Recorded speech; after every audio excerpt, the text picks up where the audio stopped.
Good evening, ladies and gentlemen. Welcome to tonight's Public Art Fund talk in association with the New School. I'm Nicholas Bohm, Director and Chief Curator of Public Art Fund. This is a series which is now in its 10th year. I think in that time it's become a wonderful part of the New York Art World season, presenting artists kind of in-depth, up close and personal. Great to see so many of you here tonight for what I think will be a wonderful contribution to this great series. I'd like to thank, first of all, Karen Coney and Pam Tillis and their colleagues here at the New School for helping us with this fantastic venue and organization. And, of course, the contributors who help us make it possible, the New York City Department of Cultural Affairs, the New York State Council of the Arts, and the National Endowment of the Arts. This, of course, is my first series as Director of Public Art Fund. We began last month with Matthew Monahan, and tonight I'm delighted are continuing with Huma Bhabha. The idea for this series was really to curate the talks program to reflect our exhibition program, specifically invite the artists included in Statuesque, which is an exhibition that we will be opening at the beginning of June in City Hall Park. The exhibition presents 6 international artists, along with Huma and Matt Monahan, also Pavel Althammer, Erin Curry, Tom Hausigo, and Rebecca Warren. Linked, I think, not only by their belief that in the contemporary resonance of the human figure as a subject, but also, I think, having a number of conceptual and stylistic affinities. If one can speak of them together, I think one could say that they prefer abstraction over realism, assemblage over the ready-made, construction of form over casting from life, physicality and texture over refinement of finish. Their figures, neither literal portraits nor traditional monuments, are at once mythological and viscerally human. When Huma Bhabha's work first gained wider attention earlier this decade, the critic Holland Cotter noted that it was not like any recent art I can think of. Cotter's comment, I think, reveals both the striking originality of Huma's work but also the relative absence of figurative sculpture from the conversation about contemporary art. Huma's work and that of her statuesque colleagues has begun to change that. Huma's work draws on a remarkably diverse cultural vocabulary, both Eastern and Western. One might find allusions to Egyptian, classical, and African sculpture, to Picasso, Giacometti, and modernism, as well as to a range of literary and cultural sources. Her materials are often cheap, leftover, or discarded, combined to take on new layers of reference that evoke history, even as they speak very powerfully of the present. She was born in Karachi, Pakistan. She now lives in Poughkeepsie, New York. She studied at RISD and also here in New York City at Columbia University. Her solo exhibitions here in New York include those at Galleries ATM and Salon 94. She won in 2008 the Emerging Artist Award exhibition at the Aldrich, and has also been featured in many important group shows, Greater New York in 2005, USA Today at the Royal Academy in 2006, After Nature at the New Museum in 2008, the same year, the Guangzhou Biennale, and this year, memorably, in the Whitney Biennial, which I'm sure you've all seen. I could go on, but I know that Huma has a lot to share with us tonight, so please join me in welcoming Huma Bhabha.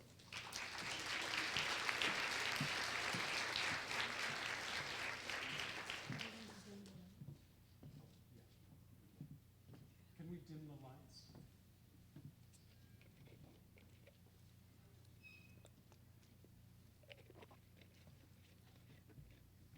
I'd like to thank you for inviting me to give this talk, and I hope it'll be a pleasant experience for you.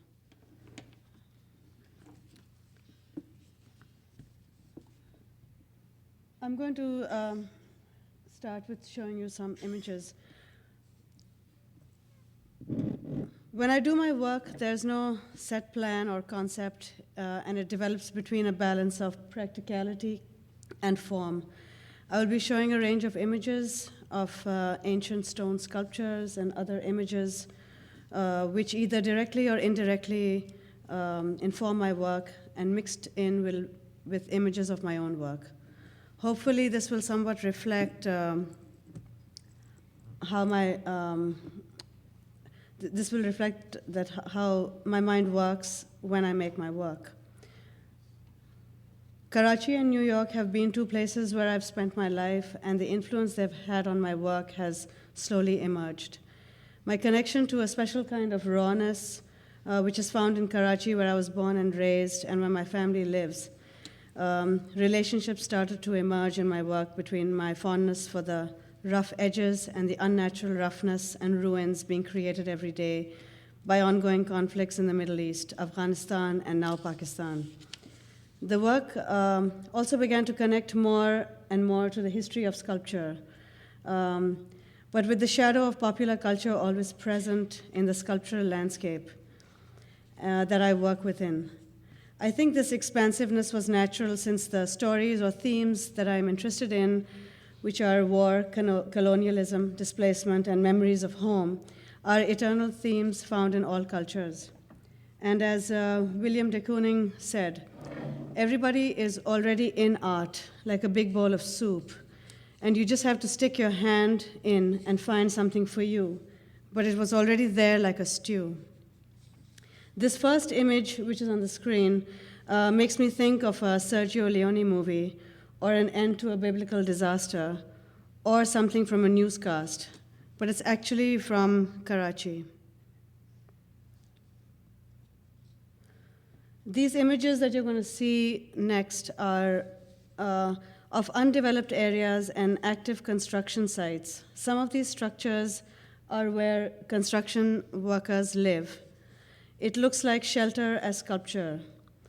What I find interesting is that even though these are ongoing constructions, they actually depict more the idea of the urban ruin and are raw materials for my sculpture. Sculpture, more than any other art form, is about time and history. This one here is a drawing of mine from 2007, which I took these photographs and drew on them with ink. It started out because I was working on a series of prints, photo etchings. So I decided to take the photographs and then draw on them.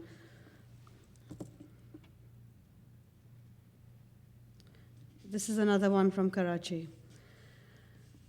Using materials which can, sculpture more than any other art form is about time and history, using materials which can last for centuries, and now in recent history, we see more and more the use of fragile, temporary materials, which seem to reflect the speeding up of decay or instant ruins.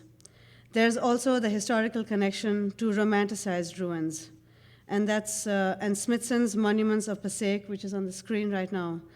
Like him, I see beauty in these forsaken landscapes, and their scale and rawness seeps into my work.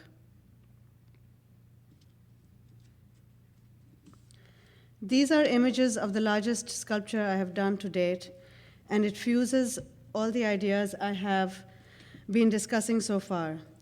The title of this piece is, "And in the track of 100,000 years, out of the heart of dust, hope sprang again like greenness." This is from 2007. The title is a part of a rubaiyat of Umar Khayyam, an Islamic poet from Iran who lived between 1048 and 1131. I like the sculpture how it can read on multiple levels.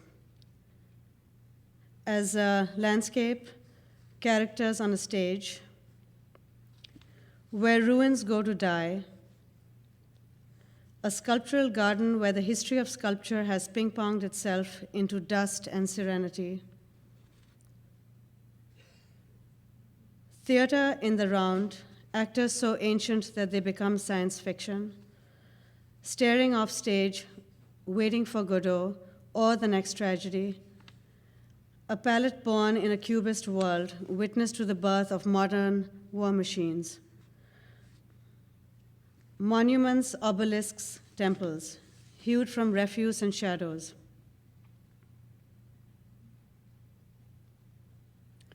These are images from the movie Stalker, a science fiction classic by Andrei Tarkovsky from 1979. This film reflects and shares my ideas of beauty in the ruined landscape. It also has an element of romanticism and optimism that I'm strongly attracted to.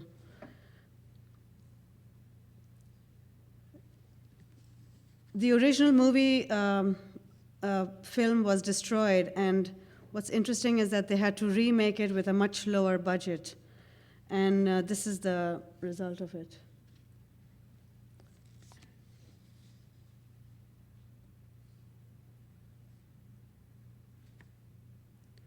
This image is from a Karachi Urdu newspaper, which I find interesting. And what I find interesting is that the page on the right has articles on describing actual monuments and sculptures from the Indus Valley civilization from 2400 BC and the Gandhara period. And the page on the left has a headline that the war from Afghanistan has now reached Pakistan, and has a photo of a child and an old man next to a bombed out building. So the relationship is interesting.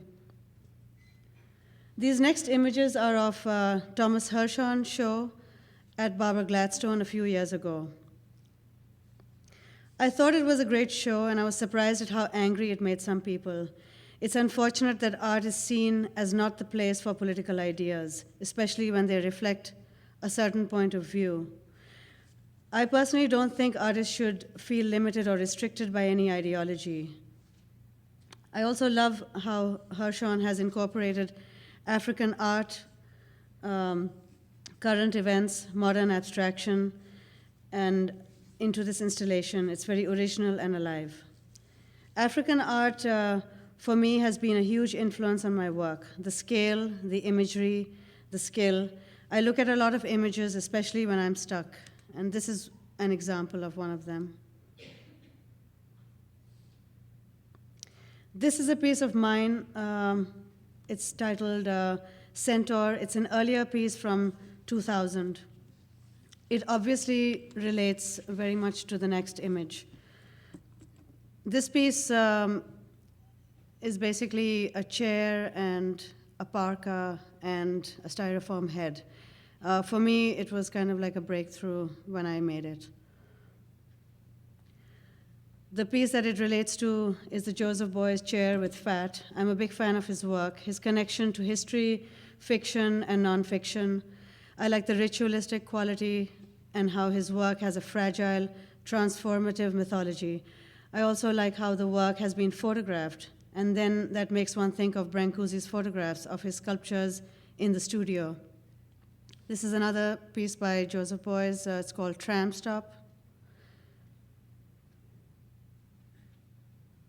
And this is an image from his studio.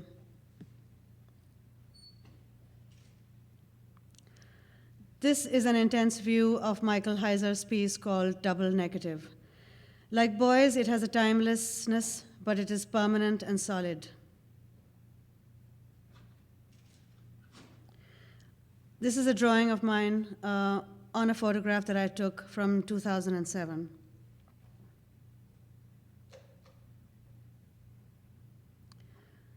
This is a broken Atlas figure from a temple in Agrigento, Sicily.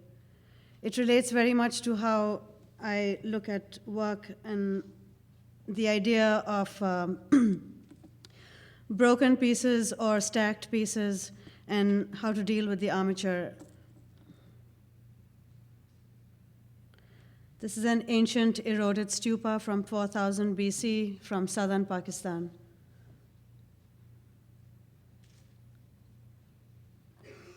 Another drawing, ink on photograph. All these photographs have been taken in Karachi.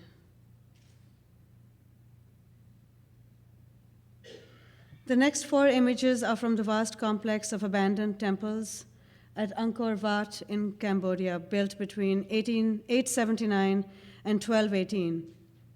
I like the way the stone is stacked and carved. I myself use the stacking as armature, and even though this is stone and what I use is styrofoam, the weight translates in the same way for me.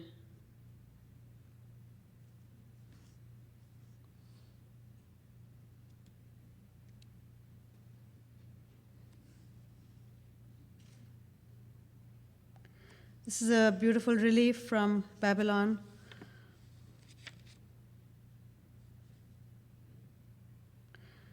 This is a demon from Jeepers Creepers, a movie from a few years ago. These are all images that are informing my work, as I said before. An ancient Roman stone head.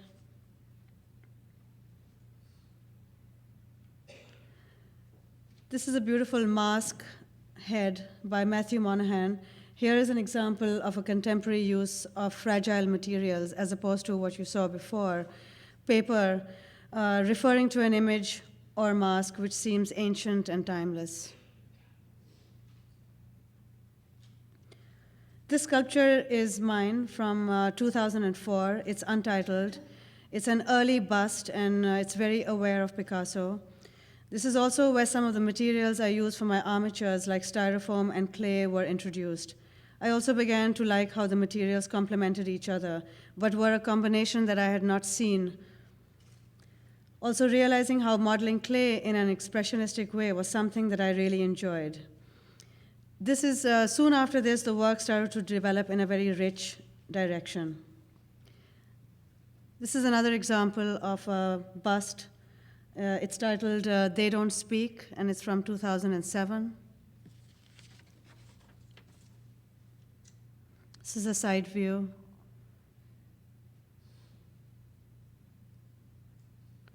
This one is called JC. It's also from 2007. That's the back view.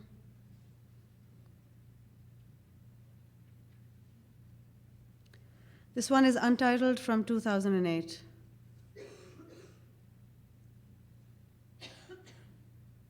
In this, there's a lot of found objects, pieces that actually came pretty much how they look.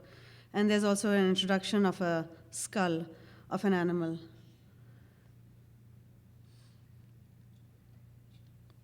This image relates to an earlier image I showed of tanks in the green wastelands of Stalker, but this one is of a tank in the entrance to the Baghdad Museum.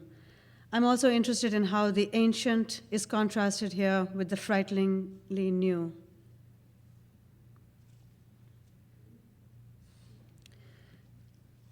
This is an interior of the museum. These are examples of Saddam Hussein's fascist monuments, which I found kind of interesting. This is a sculpture by Sterling Ruby. I like how the next image, how it relates to that. This is a Boli sculpture from Africa.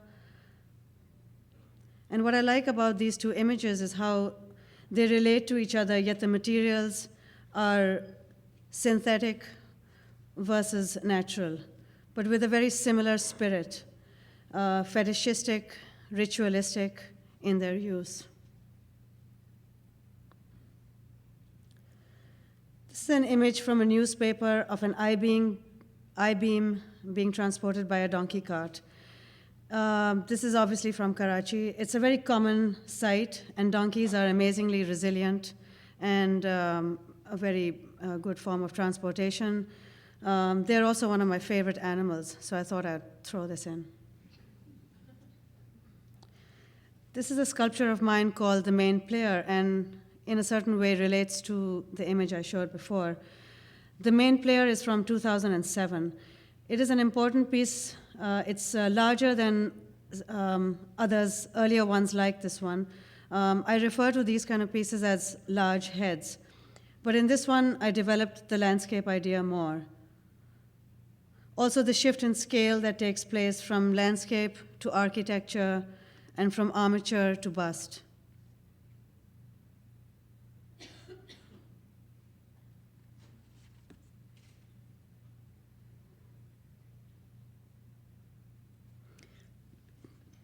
This is Balzac. It's by Rodin. I happened to be looking at a lot of Rodin when I started working with clay in Mexico, which was around 2002. I was there with my husband and another friend. They were both working on sculptures in Mexico, and I was just sort of there as a trip, because I always wanted to go to Mexico. And since my friend Chris kept working in clay, and there was always a lot of clay which was covered by black garbage bags, and there was a Rodin book around. So I started to experiment with it myself, and things started to happen. This is my sculpture from around that time. It's around 2004. It's Untitled, and it is my version of the Balzac, also referring to Beauty and the Beast, and it has a romantic quality that I was trying to achieve. This is an ancient image of Laocoon, which is also speculated to be a fake antiquity by Michelangelo. Image of an ancient Ganesh.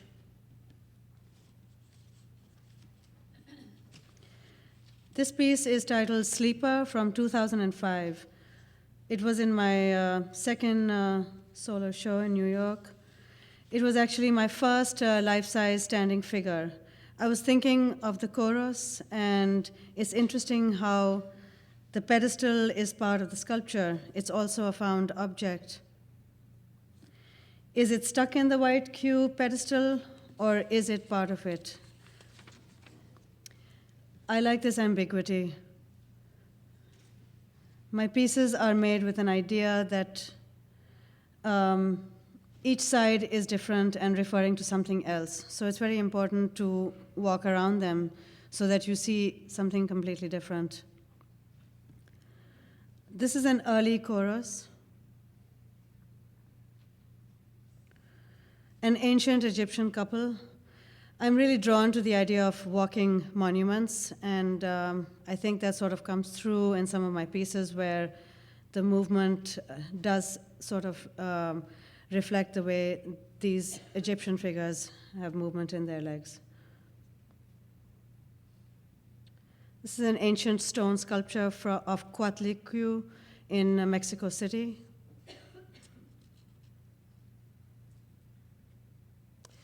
A later chorus.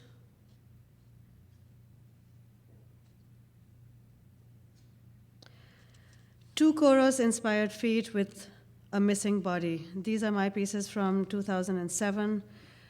I got fascinated with the idea of making feet, and I've made several feet without bodies. The idea of imagining them gigantic, and I think it also goes back to when I saw the drawing of Van Gogh's shoes, and there's some kind of relationship that I made, which sort of comes out in this way.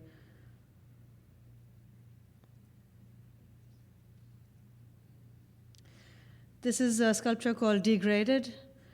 It's from 2006. It's a Roman torso with 2x4 chorus legs, also based on The Walking Man by Rodin.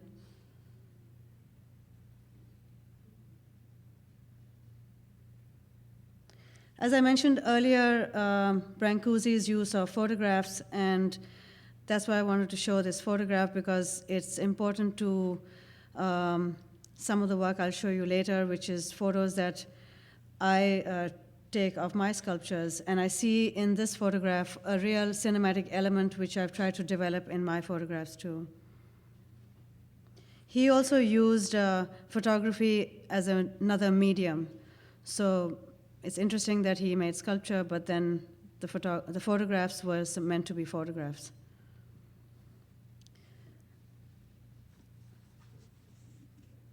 This is a piece of mine from 2003.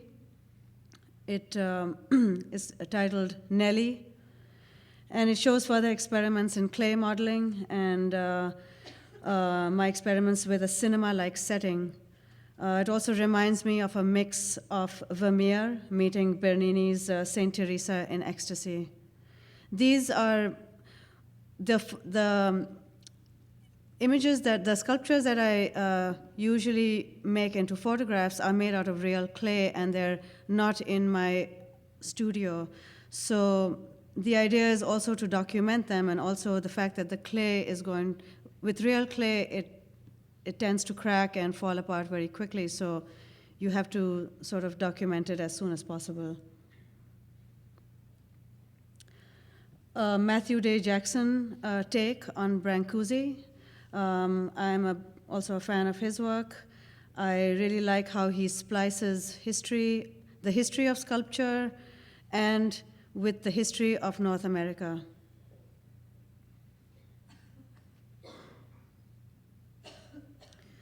This is a view. This is Giacometti. The feeling I get from his sculptures sometimes is that they flatten time, because they look so withered, and the way that he works on them. So it's that time flattens things, things flatten time. So this is Rauschenberg's Monogram from 1955.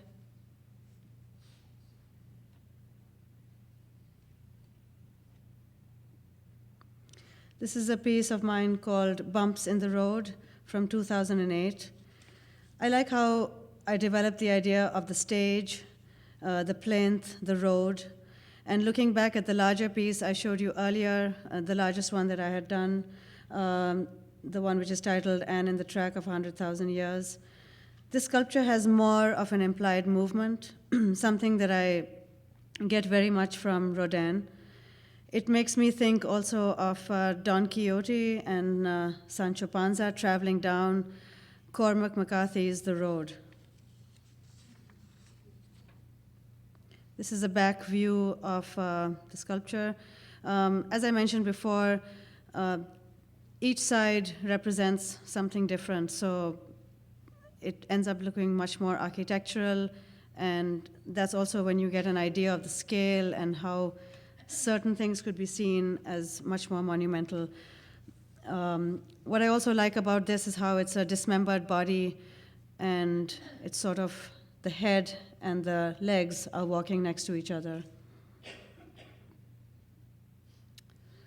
This is the Burghers of Calais by Rodin.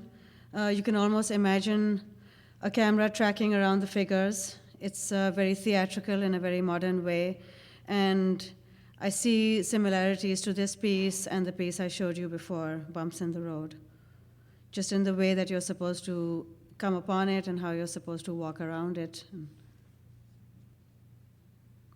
This is an earlier piece from 2003. It's called Magic Carpet.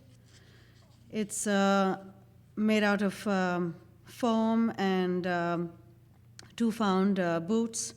The base is made of clear plexi, and there's a carpet that they're standing on. So it's basically, the idea is to have cheap special effects and have them look like they're floating, or flying, sorry. Also, there's a romantic element between the two because they are almost like lovers. This is Donatello's David. I like how you see the similarity between that and David Almage, whose sculptures have a beautiful grafting of the classical and the science fiction.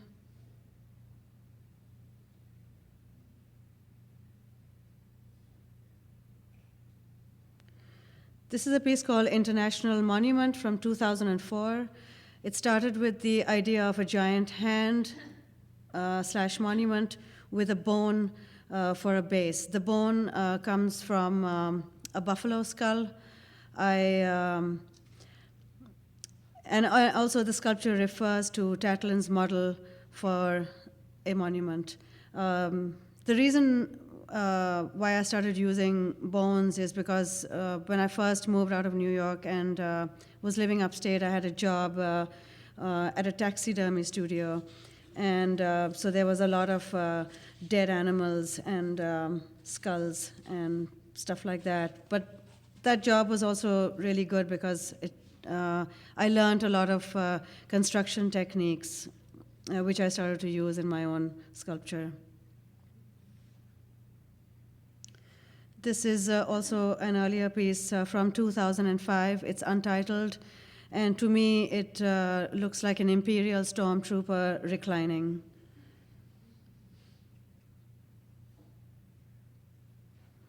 This is a piece, it's untitled from 2005. It's actually the second version of this idea.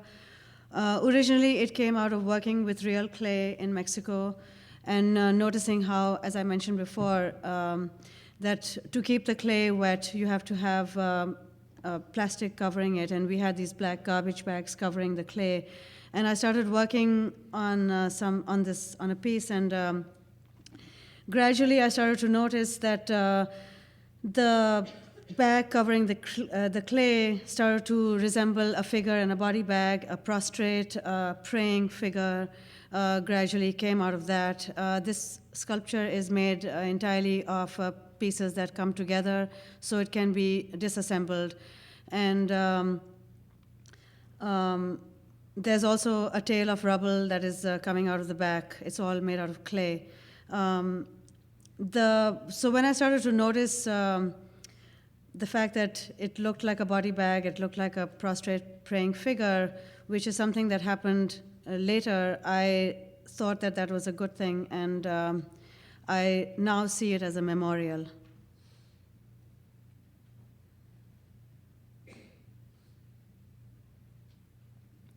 This is, again, the same sculpture, but different hands, and it was done again in Mexico, and the photo, it exists as a photograph. It's interesting how the Moorish influence on Spanish culture, especially in Mexico, makes this image seem as if it could be from North Africa or Middle Eastern. Again, the same photograph, same sculpture in a different setting. This is taken at the beach in Karachi. It becomes more cinematic, and the narrative changes. Again, a photographic piece made from clay. This one is also untitled, from 2005. All these sculptures came out of the same idea of photographing them in Karachi and documenting them, and also using photography as a medium to explore the implied narrative. With this one, it was interesting because usually the sun shines in Karachi every day, and but when I made this, I had just a day or two before it started to fall apart, and it seemed to be cloudy, but finally it was bright. Another piece, this is also untitled, from 2007. These two sculptures that I made in Karachi and photographed them also near the beach.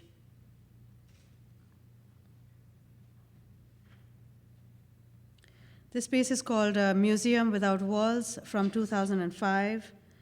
And it started out with the idea of making a large head, which led to realizing the possibilities that came of landscape, of modernism, and the scale that starts to make itself apparent. this is not a very large sculpture, but the presence and then adding elements that make it look like it's a monument that's walking.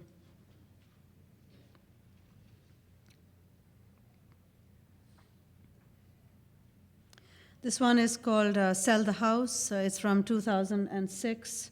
Again, it's a large head.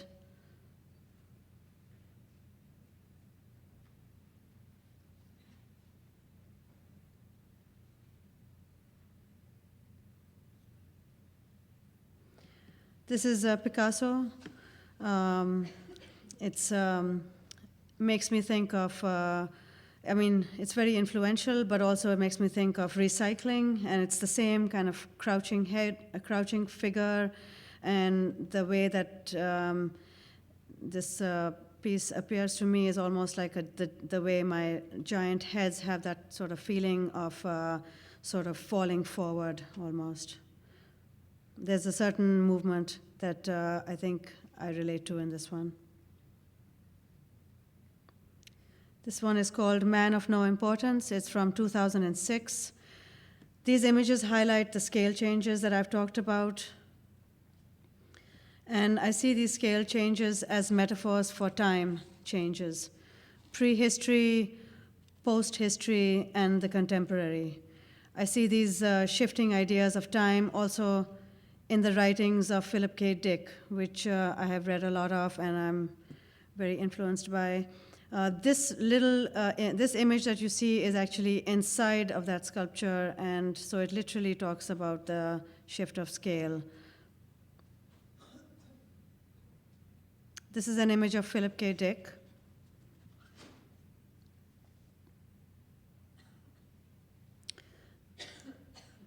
This one is Untitled from 2007. It's another take on the standing figure, and it also is much more totem-like. It's all made out of styrofoam, except for the hands and the head, which are made out of clay.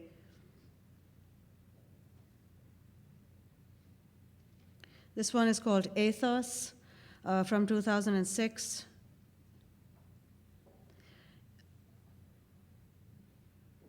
Here I started to sort of get more also into the carving of the styrofoam and the relationship of the legs to the base, and the way the face is almost like a mask. So just sort of dealing with issues like that. This one is called Born Darkly from 2008, and it is made of foam and clay and a little bit of wood. The foam is all carved.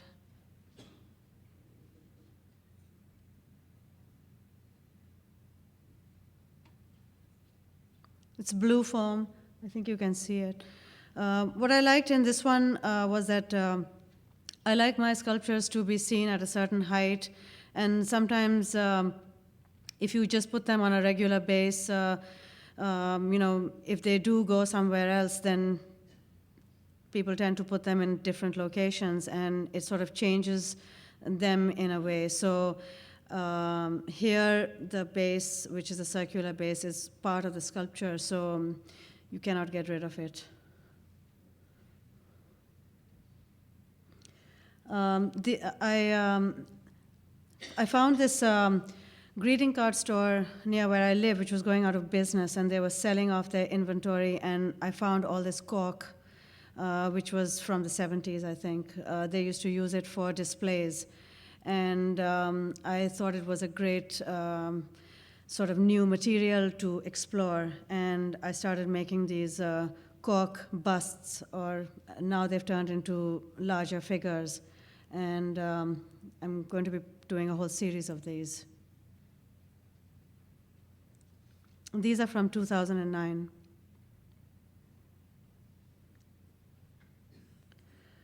This piece is called 1000. It's from 2009. It is a depiction of medieval effigies. I also see this as a sarcophagus or a tomb or a crate that has become a plinth with urban graffiti friezes, where the sculptures on top are representations of what was buried inside or carried inside. They can also be seen as reclining figure, as a reclining figure or a pair of architectural models for imagined tombs. In this one, I also started to introduce natural wood, meaning from trees, and this is where I started to sort of explore the idea of because I wanted the base very much to be part of the sculpture, and since it is a sarcophagus, the idea of doing graffiti on it. The graffiti that you see here, and also graffiti that you see in Pakistan, which is kind of different. It is more to do with, it could be political, it could be people selling their wares, they write their telephone numbers next to their name and what they do, and sometimes it's religious. So there's a variety of sort of information being communicated through the walls. And I was thinking of that also, the graffiti that I've been seeing here. I mean, unfortunately, you don't see any graffiti on trains anymore.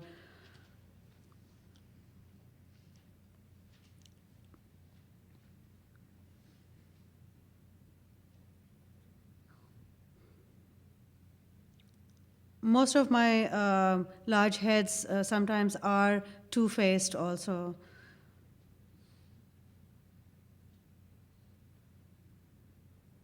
So they're like sort of like Janus. These are drawings. I think I mentioned before that I was, because I did a series of prints which were photo etchings, and I took photographs and I decided to draw. The photographs that I took in Karachi were of unfinished foundations, and there's a lot of unfinished foundations that you see over there because either people run out of money or they just take a long time to finish their house. But anyway, the foundations seemed to be the perfect sort of base to make drawings of imaginary monumental sculptures that could have existed or could exist. So, and some of them were also just like, shells of chairs and with these backgrounds. So these are some drawings from that time. And I've continued to do these drawings. These are sort of almost like voyages into the underworld. These are ink on a photograph.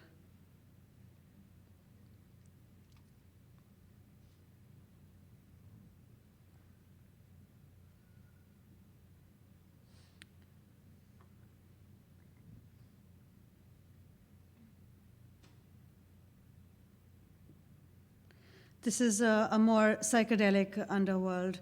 I started to add some color. And I also started to use color photographs, not just black and white.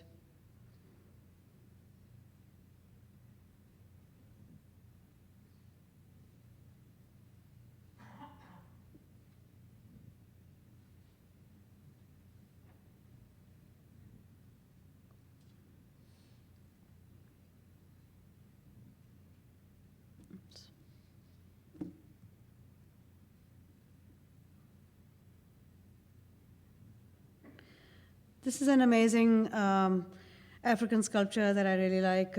It was reproduced in the newspaper, and I have it in my studio, and it's really been a big influence. The symmetry has been a big influence on the pastel drawings that I started to do, because I used to do pastel when I was in high school, and I was pretty good at making portraits. And then I kind of stopped doing it, and then started to sort of, when I started doing drawings again, then I started to sort of experiment with them. And this one and this image, and obviously a lot of other expressionistic images, were a huge influence. And also, as I mentioned before, popular culture is always looming in the background. So this is an image of an actor that I like, and I like the movies that he's in. His name is Henriksen, and his face looks just like the sculpture. So it sort of launched a lot of drawings for me. I often joke with him that I'd like to have, my husband, that I'd like to have a career like him, because these character actors, they work really hard. They're extremely talented, and they're like true artisans of their craft. And I like to see myself as an artisan who uses my hands.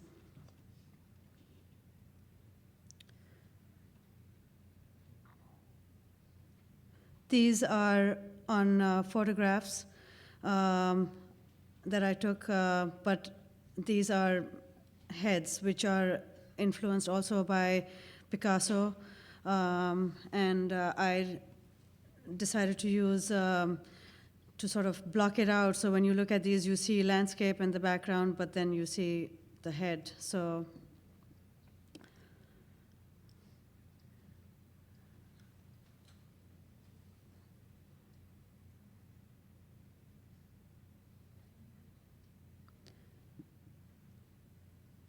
this is an ink on a paper drawing.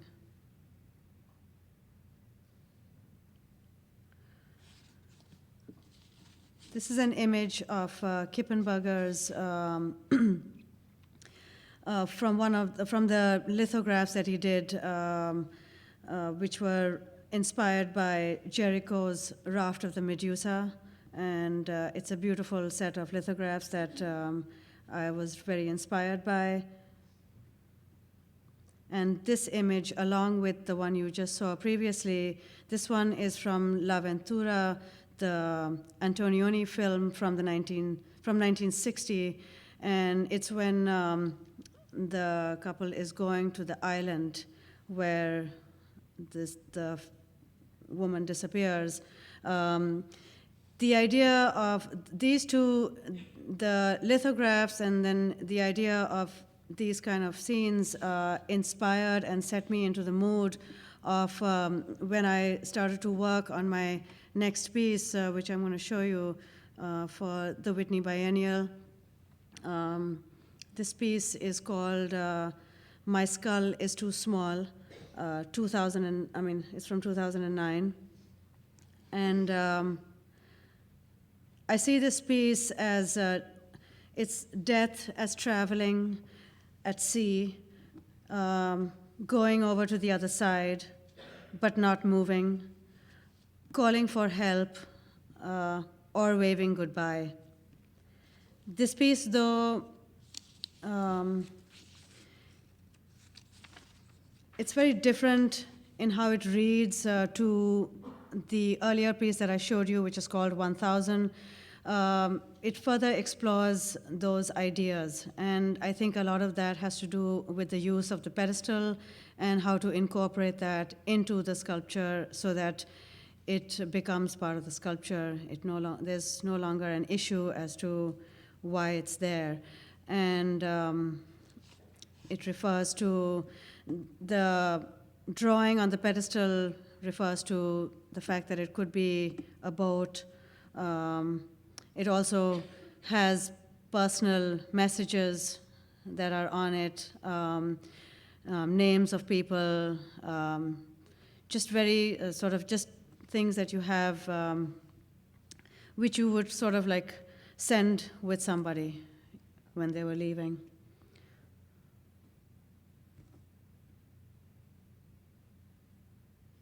This is the other side of it. As I mentioned before, each side looks different and relates to something different, also has different faces and figures that are looking back at you.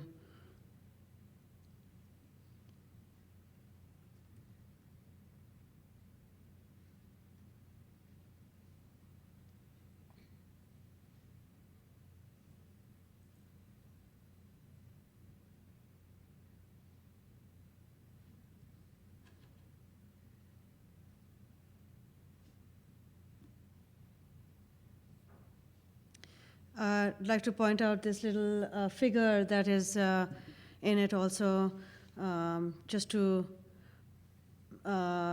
sort of reiterate the shift of scale, how tiny this little, it's a little minotaur that is sitting on the back of this guy's head. So they're almost like machines, and somebody's operating them.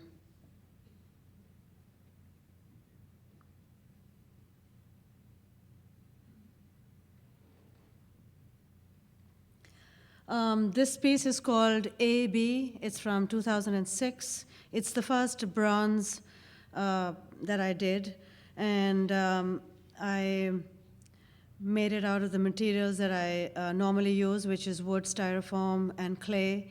And this is a painted bronze, so the permanent seems impermanent when you touch it, because it really does feel like it's styrofoam, so when you go to touch it, but it's quite heavy.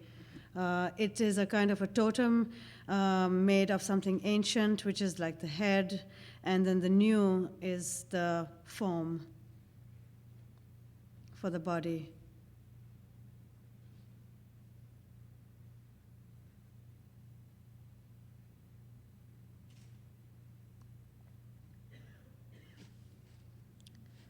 And finally, we come to the Orientalist, which is the sculpture that I will be showing in the Statuesque show in the park of City Hall.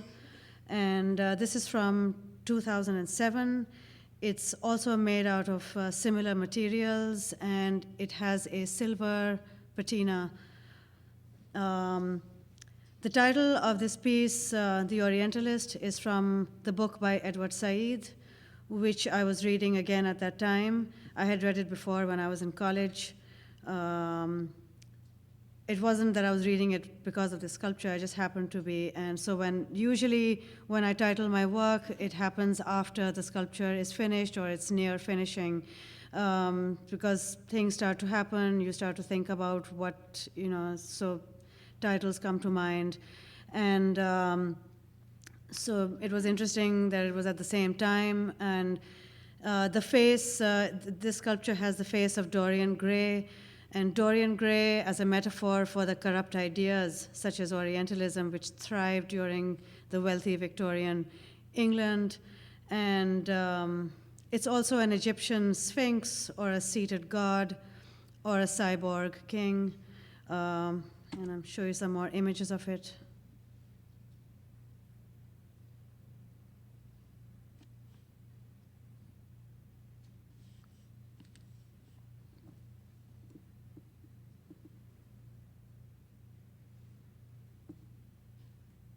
This is a life-size sculpture.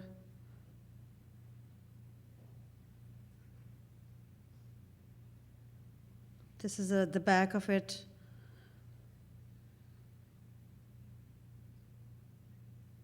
And finally, the feet.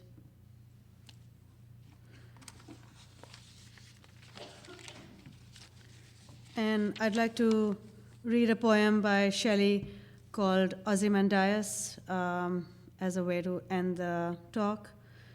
It goes, I met a traveler from an antique land who said, two vast and trunkless legs of stone stand in the desert. Near them and on the sand, half sunk, a shattered visage lies, whose frown and wrinkled lip and sneer of cold command tell that its sculptor whose well those passions read, which yet survive, stamped on these lifeless things, the hand that mocked them and the heart that fed. And on the pedestal these words appear, my name is Ozymandias, King of Kings.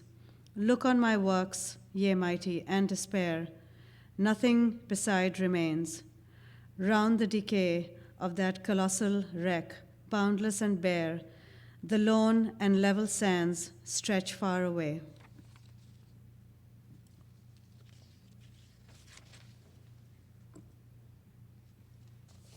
Thank you.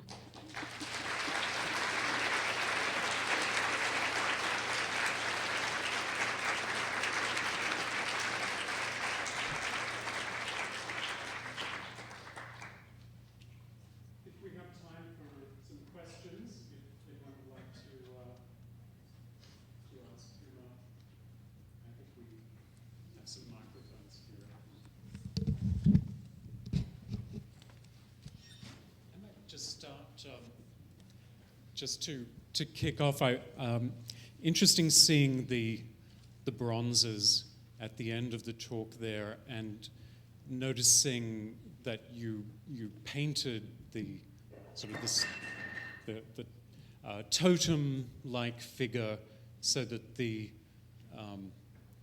material sort of resembles the original material, but then with the Orientalist, it looks like a bronze. Yes. Can you talk about those decisions? And when I was initially sort of asked, or the idea of making a bronze, I mean, I love the idea of making a bronze, but I never thought about it, and it never occurred to me that I would be working in bronze, because my choice of materials is pretty much based on the fact that, what I can afford, and, how those materials, how I decided to choose those materials. Also the fact that I actually really find beauty in materials like styrofoam and, broken garbage and, whatever. So there was a little bit of resistance in me to actually make a bronze, but, then again, as a sculptor, with the history of, bronze, as it's a medium that, lasts forever, so I couldn't give it up. So that's why the first bronze that I made, the fact that the foundry, their method of old, the lost wax method is they can recreate every little detail. So they can make the styrofoam look like styrofoam, and they can make the clay. And when you actually have a painted bronze, they can even replicate whatever you have given them, So that idea appealed to me, so that's why initially I went with the painted bronze. And it looked just like my original sculpture, which was not completely destroyed, but it was. So it was also the idea of like losing the original sculpture, which you do. But then, once you do that, then after that, then it's just experimenting with other patinas, and with doing the Orientalist, which is a full figure. The idea of having it silver was also very appealing, because it would just look like, it was, it would look kind of look stunning. So even though I know that silver will tarnish, whether it's inside or outside, but that's the nature of bronze, and that's also how the kind of bronzes that I like are usually the ones that you see which have been weathered with time, and they change, they become black or they become green. I mean, there's huge contrast in them, but that's the nature of the material, and I have no problem with that. So I hope to, sort of experiment with more patinas, but still having the material show through, because even in the Orientalist, you still see what everything is made out of, because a lot of the material is still in its natural form, except for the clay. So.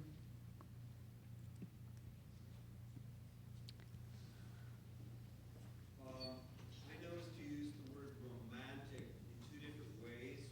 One sort of historical romanticism, and then the other is romance. Do you use them as interchangeable, both, or one or the other? Yes, they mean different things, but I think they evoke similar feelings, So I am attracted to the romantic in the historical sense, but then when I think of the Beauty and the Beast, the original movie, there is romance too. So for me, that implies narrative, and I am perfectly fine with that. So.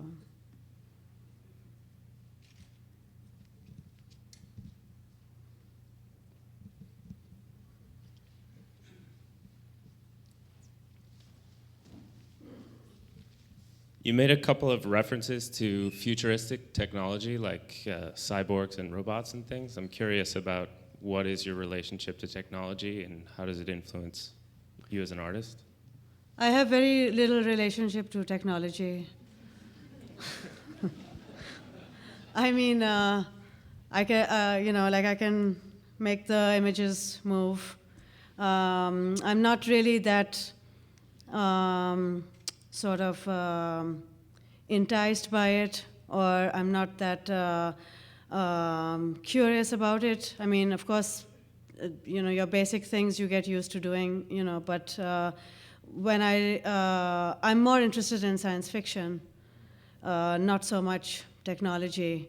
I mean, I don't use technology in my work. I mean, in fact, it's not at all, And I mean, if technology is there, it's probably more about what the disasters that occur, or how it actually, has not. I mean, in the long run, I don't know if it's. I mean, the kind of negative aspects of it, if they come out, but I don't really have any relationship to it. Do you feel that's good or bad for art in general? It's fine. It all depends on what kind of work you do. I have nothing. I have no. I mean, I myself don't have much relationship to it. I don't depend on it, and I don't. I mean, for me, it's like, I notice a lot of people use, things like Photoshop and stuff like that to always do the simplest of things, and I find that kind of interesting because you don't really need to do that, But yeah, when it's necessary for someone to use it, I'm sure they can figure out a way that helps them make what they need to make. You mentioned Brancusi in America. Were his series of photos of the studio your inspiration for pursuing photographic work as well on your sculpture? Yes. Looking at his work, because he took photographs in his studio, and he took beautiful photographs, and he realized that it was not that he was documenting just the sculpture, they were photographs, and as a medium, so as photography, and then also the way Kiefer uses photographs, also the way Arnulf Rainer draws on photographs. I mean, there's a lot of people that have used, the idea of drawing on photography, and I'm just kind of following in that tradition.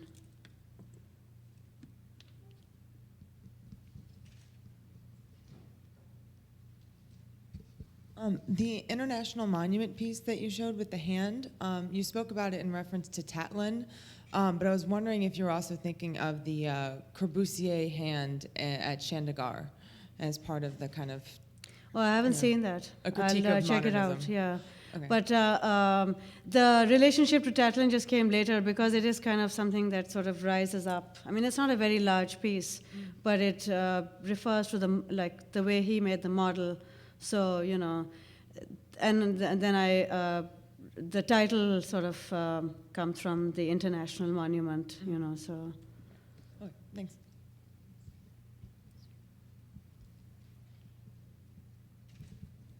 Would you say you're more influenced by historical pieces like the chorus or the David, or more by your subconscious?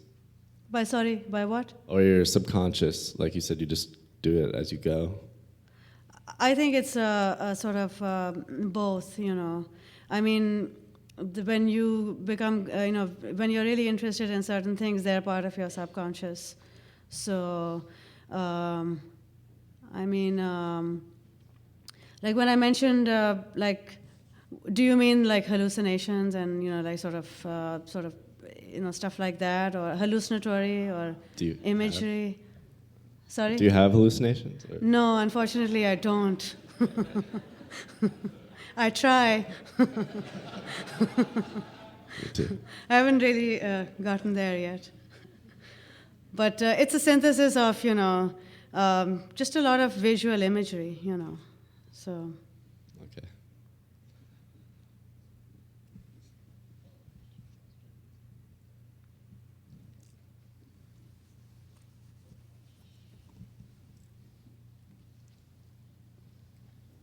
I'm not sure if I can address the question well, but like in some ways, the way you approach is like very different in terms of like the way how you're rigorous towards tradition, and as well in terms of sculpture, but also maybe culture, and also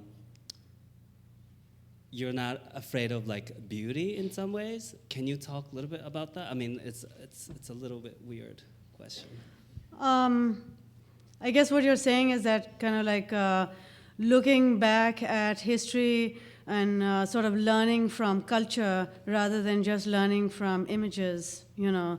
So yes, I think, you know, one does sort of learn from culture, you know, different cultures, you know, and sort of like, I guess what one would call today, like there is a predominant culture which is all over, even though it's in different parts of the world, but it's, so I guess, yeah, I'm very into the beauty, you know, even if it's completely distressed, you know, because otherwise it's like, you know, what else do you look for, you know, because I mean, I don't want to sound sort of negative or down, you know, but I think that, you know, trying to look for a certain kind of beauty sort of definitely helps to kind of elevate your spirits, you know, so that you can, instead of going backwards, you kind of, you don't feel like in despair, but it motivates you to sort of make something out of it. And that's why I think the use of materials which are sort of like not necessarily, you know, they don't really have any identity, but, you know, you give them something, you know, so it is kind of a combination of that. There's one, couple of more.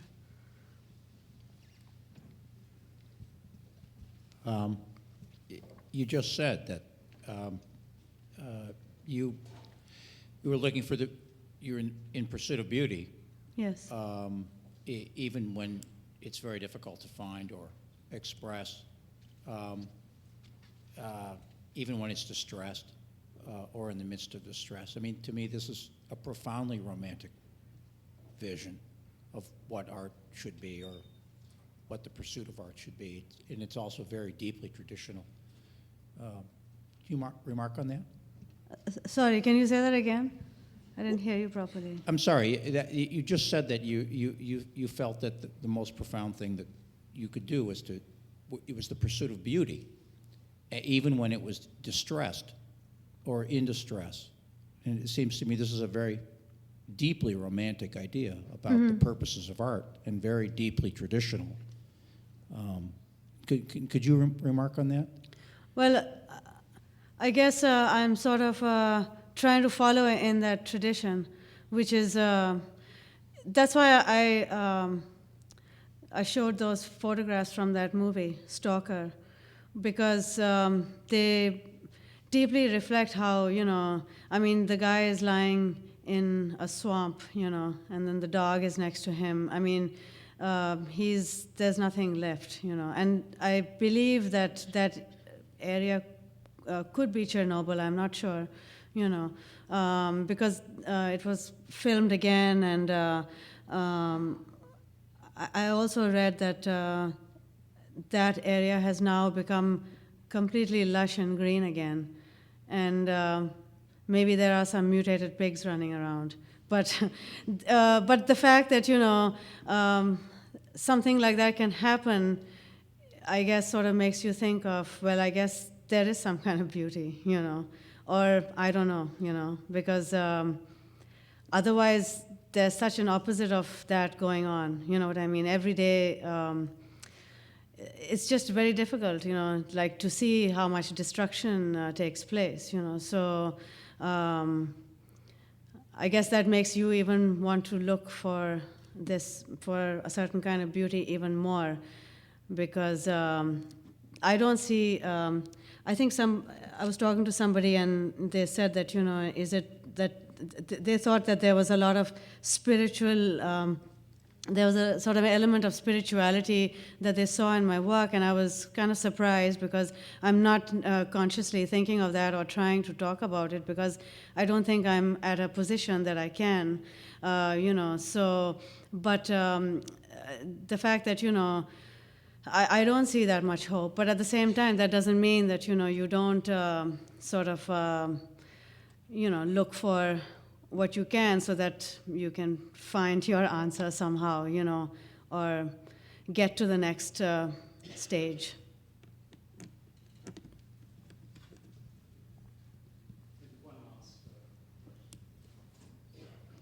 There's one more over here.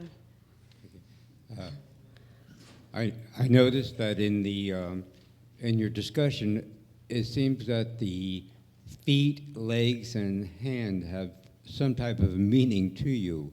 And I know that in the exhibit currently at the Whitney, the work has very thin legs and feet coming down from the head at one side of the work.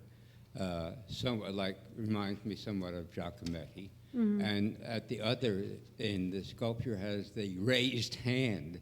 And I wondered whether and you mentioned your reference to the raised hand before in other works. And I was wondering if these have some type of connection or meaning or symbolism for you that you haven't yet. The raised hand is the hand that is kind of like it's trying to get somebody's attention, It's like when you go like that, So it's kind of reaching out. And as I said earlier, that it's sort of like it could be, and it's also saying goodbye. Because the piece relates very much to, it's about like going to the other side. It's about crossing the Styx. So I guess in that sense, the hand is sort of like saying the last goodbye. But at the same time, the hand also relates to the way that it is made. It is made out of materials that make it look like it could be from a science fiction movie. And there was something going around where I would see these posters everywhere with this hand. Like in New York, you always see the movie posters, which I really like. They're always plastered all over the walls. And so it has these kind of elements, And the legs, in most of my large head sculptures, the head is obviously larger, the body becomes smaller, or it just becomes kind of like more of an armature, which is more modernist. And then there are details which can refer to toes and feet. And yes, Giacometti is very much part of that. Like a finger or a toe, or like you noticed that there were 2 legs in the sculpture at the Whitney. Right. And the hand also in the position of it reminded me of the raft of the Medusa. Yes. Would that occur, or did that occur? Yes, so it's definitely referring to that. Very much so. Thank you. Thank you.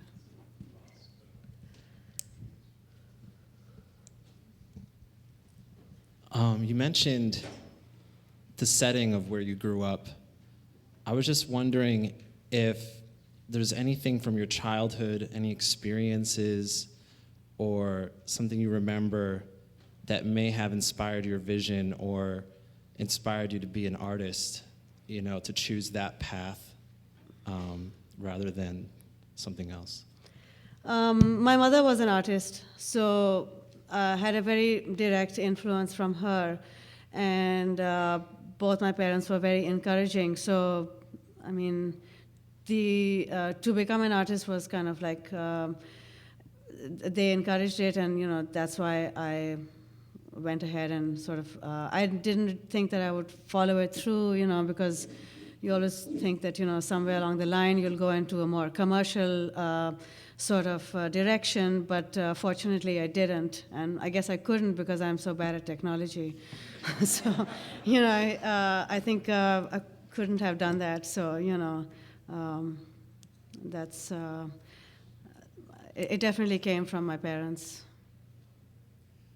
Well, I think, Huma, I can speak for all of us in saying that we're very glad that you didn't go into technology and have shared with us tonight, I think, a tremendous insight into your process, your inspirations. I think, you know, many artists talk about their work, and the way you talk about it is, I think, exceptionally generous. Few artists would talk about as many other artists in a context like this, and I think that's remarkable, but I also find the way, and perhaps even in the questions tonight that have, you know, ranged from, you know, romance to the apocalypse, and you range from Rodin to Thomas Hirschhorn. There are so many layers and nuances in the work, and ultimately it feels very much, of course, yours. And so I'm delighted to have had the chance to hear you tonight, and thank you so much. I also want to invite everybody to come back May 12th for Tom Hausago, who will sort of be the third and final speaker in our spring series. But for now, please join me in thanking very much Huma Bhabha. Thank you. Thank you very much.